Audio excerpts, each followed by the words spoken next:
This story begins at a dinner table.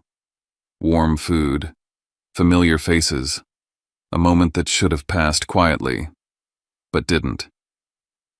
I thanked my grandfather for a $200 check, the kind of small gesture families exchange without thinking. He stopped carving the turkey, looked straight at me, and said something that split the room in half. In that second, I knew the problem wasn't money, it was truth. And once truth enters a room like that, nothing stays the same. This isn't a story about getting revenge, and it's not about watching anyone get what they deserve. It's about what happens when the people we trust most quietly rewrite reality, and we don't realize it until it's too late. About how love can exist right next to deception. About how silence, when it lasts too long, becomes its own kind of damage. As we listen, maybe we don't rush to take sides. Maybe we just stay with the feeling. Because many of us have been at a table like this, where one sentence changed how we saw everyone sitting there. Let's step into the story together. Just listen. Sometimes the truth doesn't arrive loudly. Sometimes it arrives with a knife paused in midair and a look you can't forget. My name is Rhett Calder, and I'm about to tell you the whole truth, the kind you don't say out loud because it destroys families. But before I share my story, I want to know you're here with me. Just say listening in the comments or tell me where you're watching from.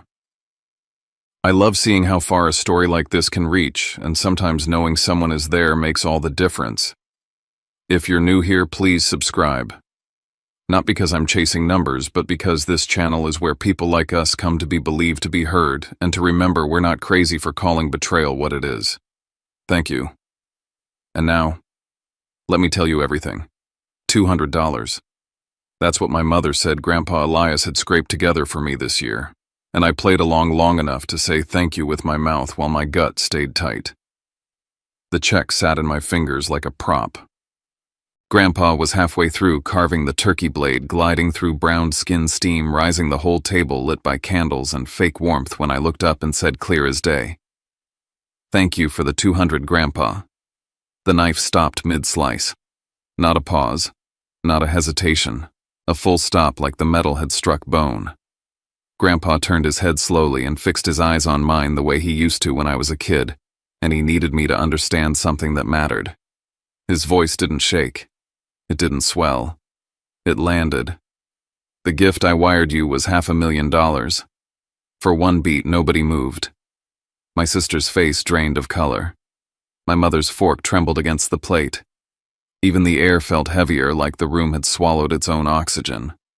And I remember thinking with a cold clarity that made me sick that the biggest theft of my life hadn't happened in some foreign server farm or on a dark web marketplace.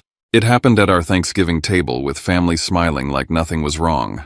So who takes $500,000 from an 87-year-old man and replaces it with a $200 lie, and what kind of people do you have to be to try to make sure the one person who would notice never showed up to dinner? 3 days earlier, I was in Austin, Texas, in my apartment that doubles as a war room. 3 monitors, glowing blue and white codes scrolling on one screen, a map of IP hops on another, and a spreadsheet of timestamps on the third, because that's what my life looks like when I'm doing my job right. I hunt digital thieves for a living. Not in the movie way, not in the hoodie and hacker voice way, but in the slow, surgical way where you follow a pattern until it gives up the truth. I work in cybersecurity and fraud tracing, and my brain is trained to hear what people mean underneath what they say. It's not paranoia when it keeps being correct. Austin is quiet compared to the coast, and I like it that way. No one here knows my mother's version of me, the one she rolls out at family gatherings like a cardboard cutout. I don't go back to Carmel much. The flight is a hassle, sure, but the real reason is simpler. Every visit turns into a performance, and my family treats emotions like something to manage, not something to feel. My dad, Gordon, has mastered the art of disappearing in plain sight. He can sit in a room full of people, glass of wine in his hand, eyes on a game he's not really watching, and vanish so completely you forget he's even there. My mother, Marianne, does the opposite. She fills space. She curates it. She makes the house smell like cinnamon and accomplishment and insists everything is fine in a tone that dares you to disagree. And my sister Sloane has always chased a certain kind of shine. She's 33 now, beautiful in the way that photographs, well, always one step away from posting her life like proof she's winning. She also has a history with my money that she likes to pretend is a misunderstanding. Years ago, she called me about a business opportunity, said she just needed a short-term loan to get in early. $3,000. She promised she'd pay me back the moment it took off. It didn't. It crashed in a cloud of vague excuses and deleted links. When I asked for repayment 6 months later, she laughed like I'd made a joke. Seriously, Rhett. You're being petty. We're siblings. She said it the way some people say, relax right after they've crossed a line, like the word itself is supposed to erase the damage. I learned then that Sloane's moral compass points toward whatever makes her feel safe and admired in the moment. That memory was sitting in the back of my mind when her name lit up my phone 3 days before Thanksgiving. I almost let it go to voicemail. I was in the middle of tracing a spear phishing campaign that had already cleaned out 2 small businesses, and my focus was the only thing standing between another victim and a wiped-out bank account. But Sloane doesn't call for nothing, and she especially doesn't call me during the workday unless she wants something. I answered, and she hit me with that overly bright voice she saves for when she's trying to sound harmless. Hey, she said, and she used a nickname I haven't heard since we were teenagers, like she thought it would soften me. So about Thanksgiving. The way she drew it out made my shoulders tense. People who have good news don't stall. What about it, I said, keeping my eyes on the screen while my other hand hovered over my mouse like I could control 2 realities at once. I was thinking, she said, and there was a tiny breath in there, a little recalibration, like she was reading off a script and trying not to lose her place. Maybe you should skip it this year. I stopped scrolling. My fingers went still. Skip it. Yeah, she rushed on, it's just... Grandpa Elias has been really tired lately. The doctor said he shouldn't have too much excitement. You know how he gets when you visit. He wants to stay up talking and he'll push himself. She let out a laugh that sounded manufactured, the kind you hear in a voicemail greeting. We're keeping it quiet. Just local family. I live in Austin. My family lives in Carmel. That distance has always been convenient for them when they want a version of events to stand unchallenged. Since when does Grandpa want quiet? I asked. Since he turned 87, she said quickly, and since the cardiologist told Mom he needs less stress. That part could have been true. Grandpa has been slowing down. It's hard watching it happen. He's the only person in my family who ever looked at me like my mind wasn't a problem to be corrected. When I was a kid, he taught me to tie my shoes, to cast a fishing line, to shake hands properly. When I left for college, he gave me a leather portfolio and told me to build a life I could stand behind.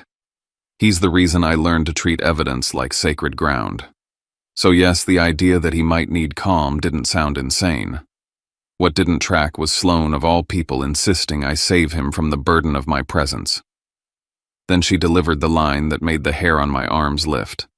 Plus, she added lightly, you should probably save the airfare. Flights from Texas aren't cheap.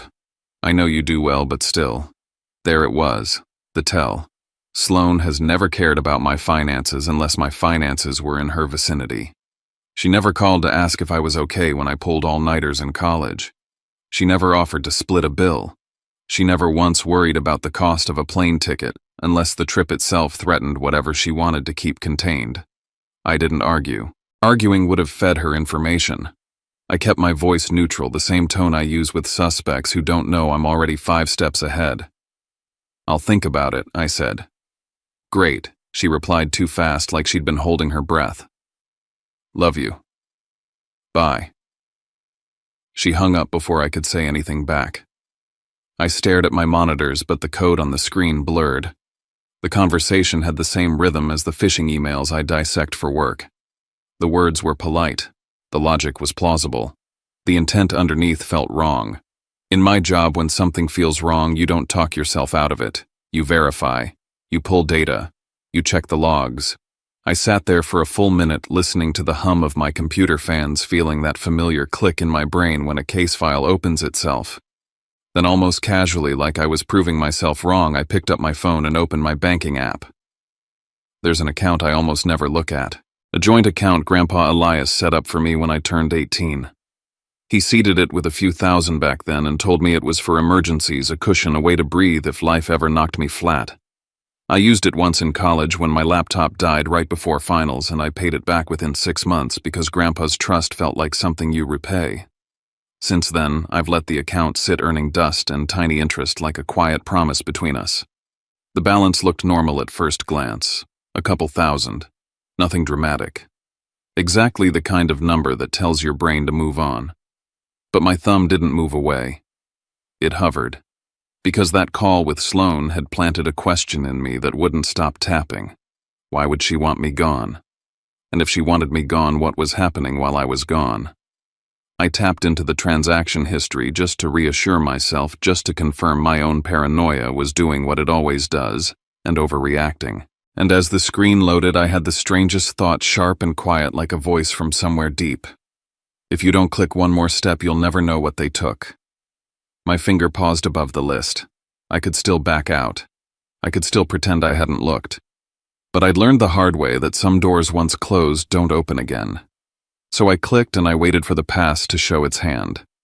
The list populated in a clean column of dates and amounts, the kind of sterile formatting banks use to make money feel like math instead of life. For a second, everything looked ordinary. Deposits, interest, a few small transfers from years ago. And then my eyes caught a number that didn't belong in any version of my reality. $500,000. My stomach dropped so fast it felt physical, like a hand had reached inside me and yanked. August 14th. Incoming wire transfer $500,000. The memo line read like something Grandpa would write if he'd ever use memo lines. For Rhett. With love. Grandpa. I stared at it until my vision tunneled. $500,000 doesn't accidentally appear in a joint account and then politely sit there. It's a life event. It's the kind of thing you call someone about. It's the kind of thing you cry about. It's the kind of thing Grandpa Elias would have talked through with me, not because he needed permission, but because he always believed money without meaning is just noise. My finger scrolled down one line. August 15th. Outgoing wire transfer $499,800. Destination external account. Memo investment opportunity. My throat went dry. 24 hours. They'd taken it in one day. Not even subtle. But then I saw what made it worse, what made it smart. The remaining balance. Not zero. Not wiped clean. They left a couple thousand behind, just enough to make the account look like what it had always looked like. Just enough to avoid triggering certain automated alerts that fire when a balance hits rock bottom. Just enough to keep me from noticing unless I did exactly what I'd just done, click one more step. My hand shook. I set my phone down on the desk carefully, like it might explode. In my work, when you find the smoking gun, you don't stare at it and panic. You start building a chain. I opened my laptop and pulled up the same account on the bank's website because apps simplify and websites keep receipts. The wire details were there, confirmation numbers, timestamps down to the minute. I felt my pulse in my ears. The case wasn't hypothetical anymore. It was real, and it was mine. I called the bank. Not the customer service number that routes you through a maze of cheerful recordings, but the fraud prevention line I knew how to reach because I've spent years dealing with institutions that only move fast when you use the right language. After 2 transfers and a long hold, a tired-sounding woman picked up. Fraud prevention, she said, and gave me her name. I told her mine, told her the account, told her I needed to dispute a wire transfer immediately. She asked the usual verification questions. I answered them on autopilot, my eyes locked on the transaction history like it might rewrite itself if I looked hard enough. Finally, she said, "Mr. Calder, I'm showing that wire was initiated with valid login credentials and 2-factor authentication." My jaw tightened. I didn't initiate it. "The IP address on file is located in Carmel, California," she continued. "Is that a location you visit regularly?" "My family lives there," I said, and hearing the word family out loud made my skin crawl. "But I haven't been there in months." There was a pause filled with typing. "And you're certain you didn't authorize anyone to access this account on your behalf?" "Completely," I said. "I don't share credentials. I don't authorize family members. No one has my devices." The rep hesitated like she was reading something that was about to shift the whole conversation. "Mr. Calder," she said carefully, "we also have documentation on file authorizing an additional user to act on the account." "What documentation?" "A power of attorney form," she replied. Signed by you on August 10th. It grants authorization to Marianne Calder, my mother. The room tilted. It wasn't dramatic. It was that sudden sense of gravity changing inside your own home. I never signed a power of attorney, I said, every word clipped. The signature matches our records, she replied. Then your records are being used against me, I said. That signature is forged. More typing.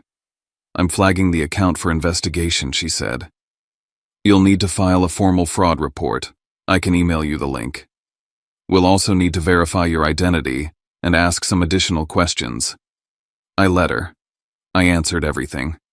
Device models, security prompts, last known logins. While she talked, my eyes kept flicking back to the dates. August 10th POA filed. August 14th wire in. August 15th wire out. It wasn't random. It was staged. Whoever did this didn't just take money. They prepared the legal scaffolding first, like they knew exactly what the bank would require if questions came later. When I finally ended the call, my coffee had gone cold and my hands were still shaking. A notification blinked on my screen from the case I'd been working before Sloan called. Another victim, another compromise, another digital crime. And for the first time in my career, I felt something I wasn't trained for. Betrayal that wasn't anonymous. Betrayal that had my mother's name attached. The email from the bank arrived a minute later with a PDF attachment. Power of attorney. The document looked legitimate at first glance, clean formatting, proper legal language, signature block at the bottom with my name typed, and a signature that at a distance could have passed as mine. That was the point. They didn't need perfection. They needed plausible enough to slip through a clerk's checklist. I zoomed in until the pixels broke apart. My signature has quirks. Everyone's does. Mine has one that I've never told anyone about because I learned early that family is not a security system. Anytime I sign a legal document, I add a tiny mark in the upper right of the signature field. Not a full initial, not something anyone would notice unless they were looking for it, just a small diagonal tick like a breath. It started as a paranoid habit after watching too many contracts get contested in my line of work. It became a fingerprint. I scanned the signature block. The looping R was there. The sharp downstroke on the C was there. The overall shape was right, but the tick wasn't. The space where it should have been sat clean and empty like a missing tooth. I leaned back in my chair and felt cold spread under my ribs. You can fake a signature by copying its shape. You can't fake the private habit you don't know exists, which meant whoever created this didn't have me sitting there signing. They had samples. They had time. They practiced. They built it. I saved the PDF into a new folder on my desktop and titled it what it was. POA Forged. Then I started doing what I always do when I need reality to stay solid. I documented. Screenshots of the wire in and wire out. A copy of the transaction detail page. The email header from the bank. The PDF saved locally and backed up. Timestamps written down in a separate file. I didn't trust my emotions. I trusted redundancy. Somewhere in the middle of that, my phone buzzed again. A text from Sloan. So you're definitely not coming Thursday, right? Just want to make sure so Mom doesn't overbuy food. I stared at the message until it blurred. They weren't just hoping I'd skip dinner. They were confirming it. They were counting on my absence. My thumb hovered over the keyboard. A part of me wanted to call her, scream, demand answers, force the truth out of her like pulling a splinter. But that part was emotional, and emotion is loud. If you confront someone before you understand the shape of their lie, you teach them what to fix. I typed slowly, deliberately. Actually, I changed my mind. I'll be there. The response came almost instantly. Really? Are you sure? I thought you said work was crazy right now. I hadn't said that. My pulse steadied not because I was calm, but because the pattern was forming cleanly now. I wrote back, work can wait. Family's important. 3 dots appeared, disappeared, appeared again. Okay, great. See you Thursday. I set my phone down, opened the airline app, and booked a flight to California. Not because I wanted a holiday, because I wanted a crime scene while the footprints were still fresh. My bank report link sat open in another tab. I began filling it out with the same precision I'd use if a client had called me in panic. And as I typed, my eyes kept drifting back to that signature block on the PDF, the missing tick, the two perfect curves, the way my own name had been turned into a weapon. I held the document on my screen like it was evidence in a trial because in my mind it already was. If that signature was missing my mark, then somebody had been rehearsing my identity. Somebody had taken time to become me on paper. And the more I stared at the file name, the more the dread sharpened into something else. It wasn't Sloan I was afraid of. Sloan was messy. Sloan was impulsive. Sloan stole like a person who thinks she'll talk her way out later. This was different. This was planned. This was patient. This was the kind of fraud built by someone who understands systems and appearances and how to make a lie look respectable. I closed my laptop, grabbed a suitcase from the closet, and started packing with hands that still wouldn't stop trembling. Outside my window, Austin moved on like nothing had happened. Cars slid down the street. A neighbor walked a dog. Normal life. Meanwhile, somewhere in Carmel, someone was preparing a Thanksgiving table and deciding how to turn $500,000 into a $200 story.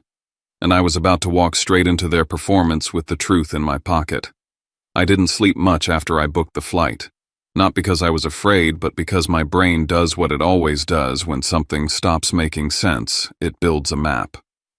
I had the PDF open on my main monitor, the wire details on the second, and a blank document on the third where I started laying out dates like stakes in the ground.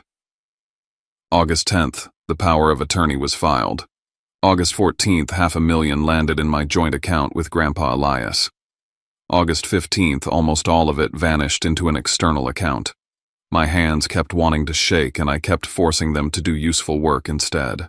I zoomed in on the signature block again until the ink looked like a coastline. The overall shape was close enough to fool a clerk on a busy day, but the deeper you looked, the more it gave itself away. The pressure was too uniform.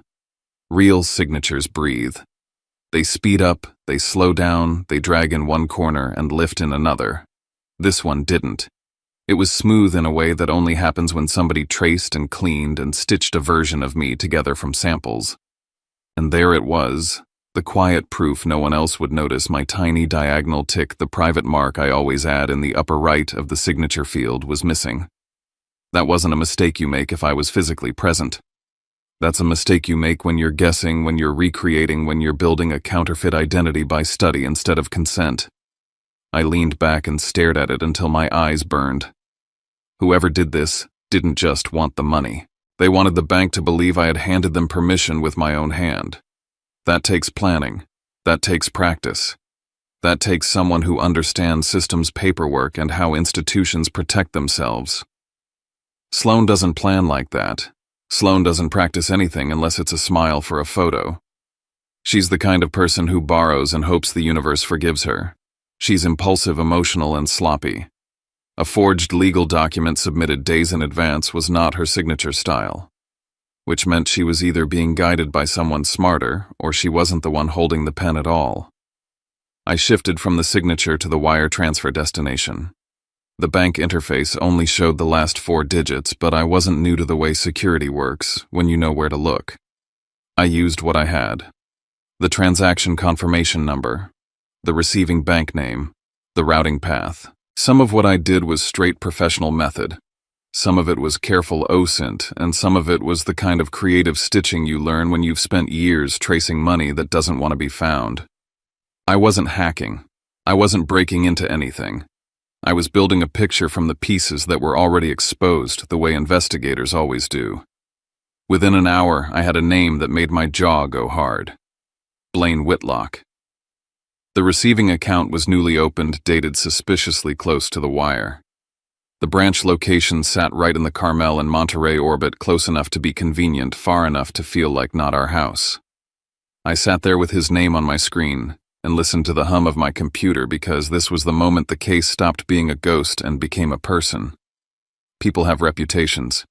People leave footprints. People get sloppy when they think no one is looking. I searched him the way I search anyone I'm trying to understand, not with emotion, with curiosity. His LinkedIn popped up like a billboard. Wealth advisor, investment consultant, founder. The kind of title stack people use when they want to sound like money without actually having to prove it. His profile photo was a suit and perfect teeth, the kind of smile that doesn't reach the eyes because it's meant for clients, not friends. Every line of his bio was polished: empowering families, building legacy, strategic growth. He had endorsements from people with names like Chad and Brittany, who all praised his integrity in exactly the same tone. And then I saw the post that turned my stomach. A recent update dated just days after my money disappeared. Blaine standing with Sloane, her head tilted toward him, his arm wrapped around her like ownership. The caption was pure performance. Excited to announce my engagement to the incredible Sloane Calder. Here's to new beginnings. Ooh, I didn't blink. I clicked into Sloane's Instagram next because my sister has never met a privacy setting she couldn't ignore. It was all there. A timeline of destruction dressed up as self-care. A photo of crystal water and white sand with a caption about resetting. An infinity pool at sunset. A champagne flute. Then the close-up of her left hand with a ring that caught the light like a threat. I zoomed in until I could see the cut. Emerald. Big. Expensive. The kind of ring that isn't bought with casual money. Under the photo, she'd written something about being blessed, about finally feeling chosen. I took screenshots of everything one by one and saved them with file names that included dates and times because feelings don't hold up in a confrontation, but timestamps do. I built a folder structure the way I do on corporate cases. Transactions, POA, social, Blaine, Sloane, timeline. I added a document and started mapping events in plain language. Grandpa Wire's gift, wires, money transferred out. Vacation appears, engagement announced. Ring appears. Every step aligned like dominoes. I wasn't satisfied with suspicion. I wanted the hard edges of proof. So I pushed further. I looked for the kind of purchases that usually follow a cash influx when people think they've gotten away with something. Travel. Jewelry. Luxury services. I anchored each assumption back to time and place. It wasn't about being petty. It was about creating a chain that couldn't be waved away as coincidence. The more I gathered, the clearer the pattern became. If that money funded a trip, it wasn't an accident. If that money funded a ring, it wasn't a misunderstanding. It was conversion. Stolen funds turned into status. And then circling back to the one part that still didn't fit, I opened the POA PDF again. Sloane could be greedy, but she isn't patient. She's not the type to sit at a desk and practice a signature until it looks clean enough for a bank file. She'd have tried to talk her way in, flirt her way in, cry her way in. This document didn't cry. It complied. It was designed to slide through a system. That felt like my mother. Marianne lives by systems. She lives by appearances. She knows how to fill out a form in a way that feels official. She knows which buttons to press and which words make people stop asking questions. I needed a comparison. Something physical. Something she'd written without thinking anyone would analyze it. I dug through a drawer in my desk and pulled out a birthday card she'd sent me last year. I'd kept it because she'd actually remembered, which is rare enough to feel like a miracle in that family. The handwriting on the envelope was neat, controlled, and slightly theatrical, like it wanted to be admired. I scanned it. Then I pulled the POA up side by side and started comparing details most people never notice. The angle of certain strokes, the way capital letters leaned, the way she crossed her T's with a slight upward flick instead of straight through, the way her G's had a subtle inward curve on the downstroke. It wasn't a courtroom-level handwriting analysis. It didn't need to be. I wasn't trying to convict her in that moment. I was trying to answer the question my body had already answered: who in my family had the temperament to build a lie that professional? The answer sat in the way those letters moved. My mother. I stared at the screens and felt something colder than anger settle in. It wasn't just that Marianne knew. It was that she likely orchestrated. Grandpa Elias had trusted her enough to call before wiring the gift to ask her to make sure I understood it came with love. She would have had access to the plan before I did. She would have had time to prepare the POA, time to set up the receiving path, time to coach Sloane into staying quiet. and to coach Blaine into looking respectable. That realization didn't make me want to scream. It made me want to stop giving them information. I didn't call my mother. I didn't call my sister. I didn't even text a threat. Instead, I shifted into what I call court mode. I printed bank statements. I printed the wire confirmations. I printed the POA PDF and marked the missing tick in red on my own copy. I printed screenshots of Sloane's posts with the dates visible. I printed Blaine's engagement announcement. I stacked it all into a leather portfolio Grandpa had given me when I graduated college, and the irony of that did something sharp to my chest. The same gift meant to help me look professional would now help me prove my family had stolen from me. I pulled my mini projector out of a cabinet. I use it for client presentations sometimes when a conference room doesn't have decent equipment. I checked that it worked. I packed extra cords. I saved the slide deck I was building in multiple places. I titled the first slide the way I title every case study when I need people to pay attention. Family Investment Opportunity, a case study in wire fraud. Subtitle, How $500 on dollars became $200. Then I rehearsed the beats. Not because I wanted to perform, because timing is everything when someone is lying. You want the truth to land when they have no time to rearrange the room around it. My phone buzzed again while I was labeling files. Another message from Sloane. Just confirming you're really coming, Mom's planning portions. The wording was soft, but the urgency underneath was obvious. I answered like I was calm. Yep, landing tomorrow. See you then. The reply came fast. Wow. Okay. I thought you were slammed with work. I stared at that sentence and felt a small, bitter satisfaction. I hadn't told her I was slammed. She'd invented that story for me the same way she was trying to invent the rest of this one. And now she was slipping. I didn't press her.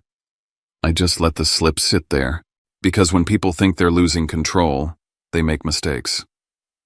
The next day, Austin was warm and bright like it always is, and leaving it felt like stepping out of clean air. I boarded my flight with my laptop bag heavy at my shoulder, and my portfolio tucked under my arm like a shield. By the time we landed at SFO, the sky had turned that washed-out gray that makes California feel like it's holding its breath. Rain hit the windshield the moment I got the rental car. I drove south with the wipers working hard and my mind even harder. The highway was slick. Headlights smeared into lines. Everything outside looked blurred like I was driving into a memory I'd been trying to avoid. Carmel isn't far from Monterey, but the distance felt longer at night. The road narrowed. The wind picked up. The ocean appeared and disappeared in dark flashes. I kept thinking about Grandpa Elias's hands, the way they shake a little when he's tired, and how someone had used that fatigue as cover. When I reached the hotel in Monterey, the lobby smelled like bleach and fake pine. I checked in, carried my bags to a room that felt too quiet, and turned the desk into a command center. I spread out documents, set my laptop up, and started building the presentation with ruthless simplicity. Dates, amounts, names, screenshots. Each slide one punch. No poetry, no pleading. Just the truth arranged so even a liar couldn't pretend it was a misunderstanding. I practiced the rhythm. 12 minutes for the full reveal. Strategic pauses. Just enough time for them to feel safe and then realize they aren't. Sometime after midnight, I sat back and stared at the title slide glowing in the dark. My reflection looked older than it should. I thought about the house in Carmel, about Marianne's candles and Sloane's smile and Gordon's silence. They were going to try to hand me a check for $200 and tell me to be grateful. They were going to try to make Grandpa Elias doubt his own memory. They were going to try to paint me as the problem if I resisted. I shut the laptop and forced myself to sleep for a couple hours. Morning came with rain tapping the window like a countdown. I dressed, packed everything carefully, and drove the last stretch to the house. When I pulled up to the curb, it looked exactly like it always had, polished and innocent, as if nothing criminal could ever happen behind those walls. My mother opened the door before I could knock. She was wearing the expensive sweater she saves for holidays. Her hair styled her smile already in place. She hugged me with perfect pressure, the kind of embrace that tells you she practiced in the mirror. "Rhett," she said, like she was relieved. Then her eyes flicked past my shoulder. "How long are you staying?" It wasn't hello. It was inventory. I stepped inside and she asked the next question without missing a beat. Did you bring much with you? I kept my voice easy. Just what I need. Her smile tightened a fraction. She pointed toward a side room. Leave your things in there. We're eating soon, and please don't get Grandpa worked up. It sounded caring. It was control. I walked toward the living room and saw Grandpa Elias in his chair by the fireplace, newspaper open, reading glasses perched low. When he looked up and saw me, his whole face brightened in a way that still hit me in the chest. I hugged him gently, feeling how light he'd gotten, how sharp his shoulders were under the cardigan, but his grip stayed strong. There's my boy, he said. His voice warmed the room in a way my mother's never could. I held him for an extra second because I didn't know what this day would cost him. Then, right before we moved toward the dining room, my mother pressed a white envelope into my hand with a quiet urgency. My name was written on the front in her handwriting. She leaned in like she was sharing a secret meant to protect him. Your grandpa asked me to give you this, she whispered. Don't mention the amount. Things are a little tight this year. I closed my fingers around the envelope and felt the paper crease slightly. I didn't open it. I didn't need to. I knew what was inside. It wasn't just a check. It was their story. And I was going to let it fall apart in front of everyone. The house was dressed for Thanksgiving the way my mother dresses for anything that might be judged. Everything looked curated down to the smallest detail, like a magazine spread where no one actually lives. The dining table was set with the good china candles already lit, even though it was still afternoon, folded napkins, sitting like little sculptures, a centerpiece that smelled like cinnamon and money. The air carried turkey and stuffing and something sweet baking in the kitchen, and for a second, if you didn't know better, you could believe this was a normal family about to do a normal holiday. That's what made it dangerous. Marianne's version of normal always comes with a trap hidden under the tablecloth. I kept the envelope in my hand as we drifted through the pre-dinner choreography. My mother moved like a conductor, adjusting a place setting, straightening a runner, directing my father with two-word instructions he followed without looking up. Gordon had a glass of wine already, and it wasn't his first. He sat in the den with the football game on mute, eyes fixed on the screen, like it was safer to watch strangers collide than to feel anything in his own house. When he glanced at me, it was a nod that didn't quite reach welcome. Good to see you, he said. You too, I replied, and that was the whole exchange. My mother did not ask me about my flight. She didn't ask how Austin was. She didn't ask if I was tired. She asked the two questions that mattered to someone trying to keep control of a narrative. How long are you staying? Did you bring much? She asked them with a smile and soft tone, but I heard the intent underneath as clearly as I hear intent in a scammer's voicemail. She wanted to know how much time she had and what tools I might have brought to ruin the story she'd prepared. I carried my bag into the side room she pointed to and noticed she followed me just far enough to watch where I set it down. Not like a host. Like a guard. I returned to the living room and sat with Grandpa Elias for a few minutes, because that's what I came for, really.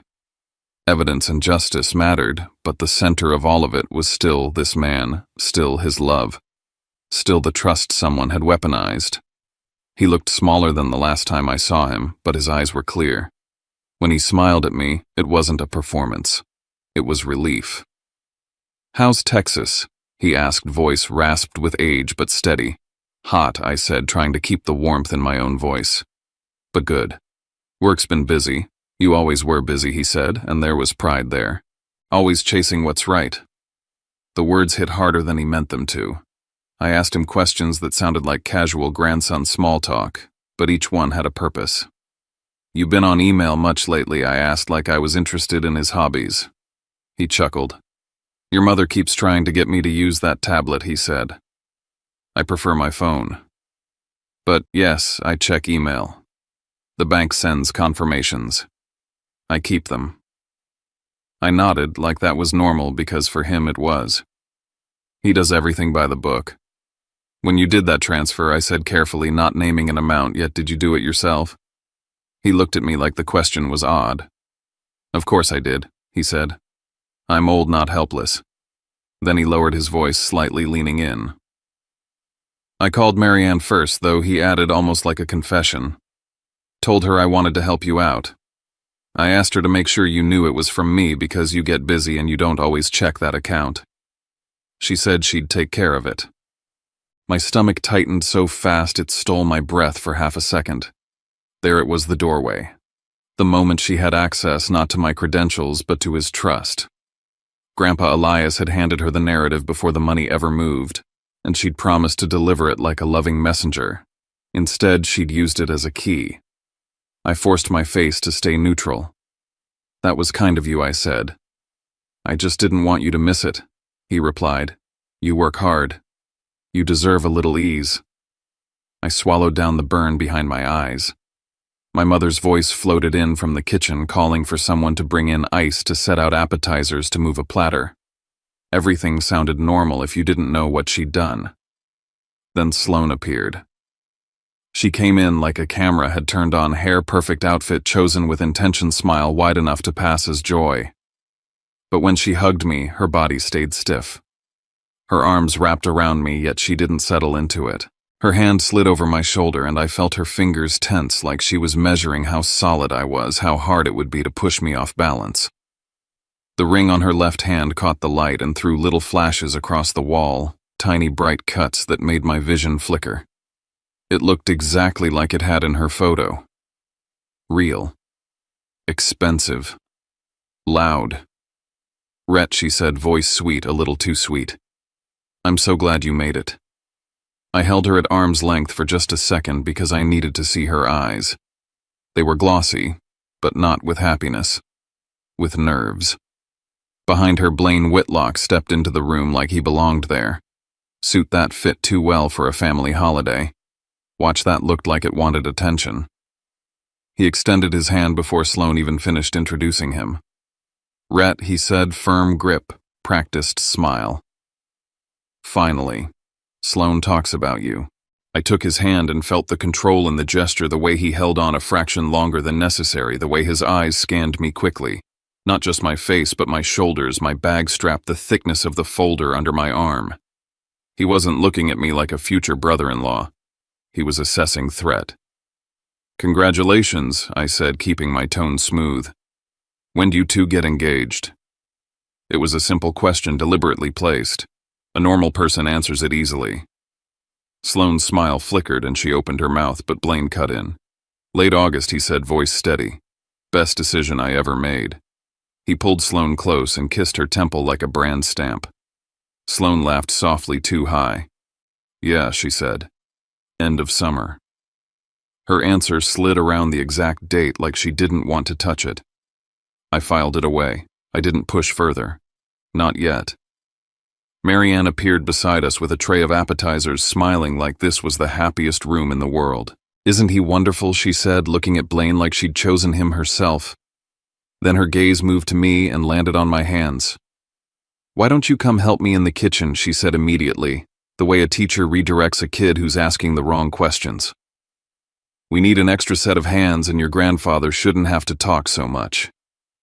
It sounded caring. It was separation. She wanted to pull me away from Grandpa Elias, away from the person who could confirm the truth without my involvement.